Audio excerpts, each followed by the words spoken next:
अगर मैं तुमसे कहूँ कि डॉक्टर डूम का ओरिजिन एमसीयू ने पहले ही दिखा दिया था लोकी के फिनाले में, और हम सबने उसे इग्नोर कर दिया, ये कोई रैंडम थियरी नहीं है। जो लाइन मैंने बोली है वो एक लोकेशन, एक नंबर और एक टीवीए डिसीजन पर बेस्ड है। और अगर ये थियरी सही निकली तो डॉक्टर डूम कैंग से भी ज्यादा खतरनाक निकलेगा। क्या तुमने कभी सोचा डॉक्टर डूम जानबूझकर क्यों मिसिंग है इन सभी ट्रेलर्स में? सबसे पहले ये समझो, अभी तक एवेंजर्स डूम्सडे के 4 टीजर आ चुके हैं। उन टीजर्स में हमने क्या देखा? Multiverse, scale danger, axeman, Cyclops versus Sentinel, Earth 616 का इन्वायरमेंट कोलैप्स। डूम जैसी वाइब लेकिन डूम खुद नहीं। अब एमसीयू नॉर्मली ऐसा नहीं करता। सोचो, थैनोस को इन्फिनिटी वॉर में मार्केटिंग में दिखाया गया, कैंग को क्वांटमेनिया के ट्रेलर्स में दिखाया गया, अल्ट्रॉन को एज ऑफ अल्ट्रॉन के नाम में दिखाया गया, तो डूम को क्यों छुपा के रखा जा रहा है? इसका रीजन ये नहीं कि डूम रेडी नहीं है, रीजन ये है कि डॉक्टर डूम का रिवील सिर्फ कैरेक्टर रिवील नहीं है, वो पूरी स्टोरी का डायरेक्शन बदल देता है। अगर मार्वल डूम को दिखा देता तो ऑडियंस इंस्टेंटली समझ जाती कि विलन का लेवल क्या है, पूरा सस्पेंस खत्म हो जाता। इसलिए मार्वल डूम को बैकग्राउंड क्लूज में छुपा रहा है, इन्वायरमेंट के थ्रू टीज कर रहा है, डायरेक्ट फेस रिवील को रोक के रखा है। और मार्वल हिस्टोरिकली सबसे बड़ा रिवील सुपर बॉल टीजर में करता है, क्योंकि वहाँ maximum I balls non MCU audience भी देखती है, शॉक वैल्यू डबल हो जाती है। इसलिए डूम का ना दिखना ये एक्सीडेंट नहीं, ये एक मार्केटिंग प्लस स्टोरी दोनों का कॉन्शियस डिसीजन है। अब जो लोग बोल रहे थे स्टीव और पेगी के घर के दरवाजे में डूम का रिफ्लेक्शन है, ये थियरी इमोशनल है लेकिन लॉजिकल नहीं। मैं डिटेल में बताता हूँ क्यों। अगर तुम किसी कैरेक्टर को आउटलाइन से पहचानना चाहते हो तो 4 चीजें देखी जाती हैं।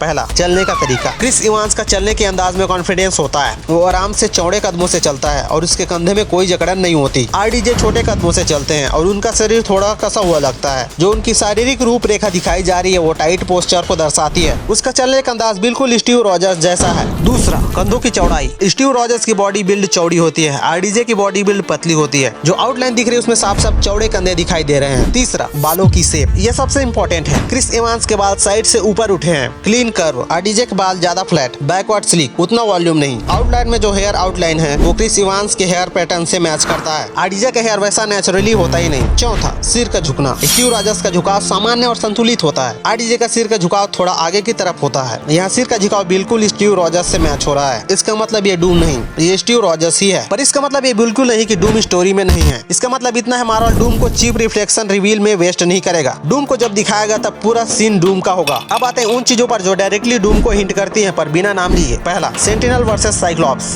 नॉर्मली सेंटिनल्स कैसे होते हैं? Pure technology, programmed behaviour, straight forward attack pattern. लेकिन जो सेंटिनल्स यहाँ दिख रहे हैं उन पर सिंबल्स बने हुए हैं, वो सिंबल्स रैंडम स्क्रैचेस नहीं है, वो सर का ज्योमेट्रिक रन टाइप मार्किंग है। एमसीयू में टेक्नोलॉजी प्लस मैजिक का कॉम्बो सिर्फ कुछ कैरेक्टर्स ही यूज करते हैं। डॉक्टर डूम उनमें सबसे ऊपर आता है। डूम साइंस को मैजिक से इनहेंस करता है, मशीन को सॉर्सरर लेवल कंट्रोल देता है। इसलिए सेंटिनल्स नॉर्मल गवर्नमेंट टेक नहीं लगती, ये किसी ऐसे इंसान के कंट्रोल में लगती है जो साइंस और मैजिक दोनों समझता हो, और डूम एग्जैक्टली वही करता है। दूसरा, अर्थ 616 के ओशन सूख जाना। अगर ओशन सूख रहे होते तो सिंपल डिजास्टर मूवी अप्रोच होती, earthquakes, climate collapse, random cosmic event. लेकिन यहाँ ओशन को सूख जाना टारगेटेड लगता है, ग्रेजुअल लगता है, पर्पस ड्रिवन लगता है। और डॉक्टर डूम का स्टाइल क्या है? वो दुनिया डिस्ट्रॉय नहीं करता, वो दुनिया को रिस्ट्रक्चर करता है। ओशन सूखा करना रिसोर्सेज निकालने के लिए हो सकता है, सेलेस्टियल रिमन्स एक्सपोज करने के लिए हो सकता है, प्लेनेटरी डोमिनेशन के लिए हो सकता है। ये सब काम हल्क जैसा ब्रूट फोर्स विलन नहीं करता, थैनोस भी ऐसे नहीं करता। ये काम करता है प्लानर प्लस इंजीनियर विलन यानी डूम। तीसरा, टियमूट का एडमेंटियम मरा हुआ शरीर। इटर्नल्स में टियमूट का सिलेस्टियल था, उसका बॉडी अर्थ के अंदर जम गया था। एडमेंटियम मार्वल यूनिवर्स का सबसे स्ट्रॉन्ग मेटल है, वेपन और आर्मी बनाने के काम आता है। अब सोचो, अगर किसी के पास सेलेस्टियल का बॉडी हो, एडमेंटियम का अनलिमिटेड सोर्स हो, वो क्या करेगा? कमेंट में बताना। डॉक्टर डूम आर्मी बनाता है, डूम बॉट्स बनाता है, अपने जैसा पावरफुल सिस्टम क्रिएट करता है। इसलिए टियमूट का मरा हुआ शरीर रैंडम ईस्टर एग नहीं, डूम के फ्यूचर प्लान का रॉ मटेरियल है। और ये सारे क्लूज मिलकर बोल रहे हैं डॉक्टर डूम स्क्रीन पर नहीं दिख रहा, पर हर जगह उसका इन्फ्लुएंस दिख रहा है। वो डायरेक्टली फाइट नहीं कर रहा, वो बोर्ड पे पीस सेट कर रहा है। इसलिए डूम क्रूर विलन नहीं, डूम मास्टरमाइंड विलन है। डूम एंड गेम का रचयिता है और इसी वजह से मार्वल उसका फेस लास्ट तक छुपा के रखेगा। अब आते हैं उस सवाल पे जो मैंने स्टार्टिंग में बोला था। मोर्बियस ने लोकी के फिनाले में 8 साल के बच्चे वाली स्टोरी सुनाई, उसका डॉक्टर डूम से क्या लेना देना है? तो चलो पहले वो सीन बिल्कुल सिंपल शब्दों में समझाता हूँ। लोकी सीजन 2 एपिसोड 6 में लोकी मोर्बियस से पूछता है टीवीए कैसे डिसाइड करती है कि कौन जिंदा रहेगा और कौन मरेगा? मोर्बियस कहता है हम बस रूल्स फॉलो करते हैं। फिर मोर्बियस एक रियल इंसिडेंट सुनाता है जो उसके साथ हुआ था। मोर्बियस और रावोना रेंसलेयर मिशन पर गए, लोकेशन ब्लैक सी के पास eastern Europe, target Aquarian. TVA का डेटा कह रहा था ये बंदा फ्यूचर में 5000 लोगों की मौत का जिम्मेदार बनेगा। अब तक सब नॉर्मल लगता है क्योंकि टीवीए बहुत लोगों को प्रोन करती है, पर प्रॉब्लम क्या थी? जब मोर्बियस ने वेरिएंट देखा तो वो कोई बड़ा आदमी नहीं था, वो सिर्फ 8 साल का बच्चा था। मोर्बियस रुक गया क्योंकि उसके खुद के बच्चे सेक्रेट टाइमलाइन में थे। उसे लगा ये बच्चा भी कुछ गलत नहीं है। यहीं पर मोर्बियस इमोशनल हो जाता है और इसी एक छोटी सी हेसिटेशन का बड़ा रिजल्ट होता है। मोर्बियस बोलता है टाइमलाइन ब्रांच होने लगी और ज्यादा वेरिएंट दिखने लगे। अब यहाँ लोग कंफ्यूज हो जाते हैं। सिंपल शब्दों में इसका मतलब जब जब मोबियस डिसीजन नहीं लेता तब टाइम अपनी नॉर्मल लाइन पर नहीं चलती, अल्टरनेट पॉसिबिलिटी क्रिएट होने लगती है। लेकिन एक इंपॉर्टेंट बात, मोबियस फील्ड में खड़ा है, ऑफिस के स्क्रीन के सामने नहीं, इसलिए वेरिएंट दिखने लगे का मतलब ये भी हो सकता है कि उस बच्चे के दूसरे वर्जन वहाँ अपीयर होने लगे, जैसे कोई उसे बचाने आ रहा हो। और ये बात बहुत कम कैरेक्टर के साथ होती है। जब सिचुएशन बिगड़ने लगी, रेवोना ने ज्यादा सोचा नहीं, उसने सीधा डिसीजन लिया और 8 साल के बच्चे को प्रून कर दिया। मोबियस बोलता है उसी डिसीजन की वजह से मैं जिंदा हुआ, न टीवीए के इवेंट में मैं डस्ट होता। मतलब अगर बच्चा जिंदा रहता तो बहुत बड़ा डैमेज होने वाला था। टीवीए नॉर्मली क्या करती है, जेनसाइड होने देती है, वॉर होने देती है, एपोकलिप्स होने देती है, करोड़ों लोग मर जाएंगे, फिर भी टीवीए इंटरफेयर नहीं करती। तो फिर 5000 लोगों को मारने वाले फ्यूचर के बच्चों को क्यों मारा गया? और यहीं से डूम वाली बात शुरू होती है। सच ये है कि टीवीए को 5000 लोगों से कोई फर्क नहीं पड़ता। प्रॉब्लम ये थी वो बच्चा फ्यूचर में किलर नहीं बनता, वो सिस्टम के लिए खतरा बनता। सिस्टम मतलब ही हु रिमेन्स गैंग का रूल, सीक्रेट टाइमलाइन को कंट्रोल। मतलब वो बच्चा फ्यूचर में ऐसा आदमी बनता जो गैंग के लिए बहुत बड़ी प्रॉब्लम बन जाती। और एमसीयू में ऐसा कौन होता है बखूबी आप जानते हैं, मतलब डॉक्टर डूम। सिर्फ डिक्टेटर नहीं, सिर्फ किलर नहीं, बल्कि मल्टीवर्स लेवल ट्रीट। उसके कुछ लक्षण, ईस्टर्न यूरोप लटवेरिया से आता है, अकेले ही हजारों लोगों की मौत का जिम्मेदार होता है, साइंस प्लस मैजिक दोनों यूज करता है, मल्टीवर्स को चैलेंज करता है। इसलिए जब मोबियस के डेटा में लिखा था ये बंदा 5000 लोगों की मौत का जिम्मेदार होगा, तो इसका मतलब ये नहीं था कि ये आर्मी यूज करेगा। इसका मतलब यह था कि इसके डिसीजन से लोग मरेंगे। ये गॉड कॉम्प्लेक्स वाला विलन बनेगा, बिल्कुल डूम जैसा। ब्लैक सी ईस्टर्न यूरोप में है, रोमेनिया, साइबेरिया, बल्गेरिया के पास। कॉमिक्स में लटवेरिया का लोकेशन हमेशा ईस्टर्न यूरोप में दिखाया गया है, कभी रोमेनिया के पास, कभी साइबेरिया के पास। तो लोकेशन बिल्कुल मैच करती है। अब आप में से कुछ लोग बोलेंगे अगर डूम ईस्टर्न यूरोप का है तो आरडीजे जैसा क्यों दिखेगा? और यहीं से ट्विन थियरी आती है। हावर्ड स्टार्क के 2 बेटे हो सकते थे। टोनी सीक्रेट टाइमलाइन में रहा, विक्टर प्रून हो गया बचपन में। टीवीए में प्रून करने के बाद टाइमलाइन रीराइट हो जाती है, सब भूल जाते हैं कि ट्विन था। विक्टर गया वॉइड में जहाँ प्रून टेक होती है, मल्टीवर्सल चीजें होती हैं, वहीं से डूम बना टोनी जैसी शकल पर बिल्कुल अलग सोच। अब मोबियस की स्टोरी का मतलब ये हो सकता है कि डॉक्टर डूम को टीवीए ने बचपन में ही मार दिया था, क्योंकि वो कैंग के लिए भी सबसे बड़ा ट्रीट बनने वाला था। और एवेंजर्स डूम्सडे में वही वापस आ रहा है, सीक्रेट टाइमलाइन के अगेंस्ट कैंग के ऊपर। तो आपको यह थ्योरी कैसी लगी कमेंट में जरूर बताना। तो ऐसे ही इंटरेस्टिंग वीडियो के लिए इस चैनल को सब्सक्राइब करना मत भूलना। तो फिर मिलते हैं किसी अगले इंटरेस्टिंग वीडियो में, तब तक के लिए बाय बाय।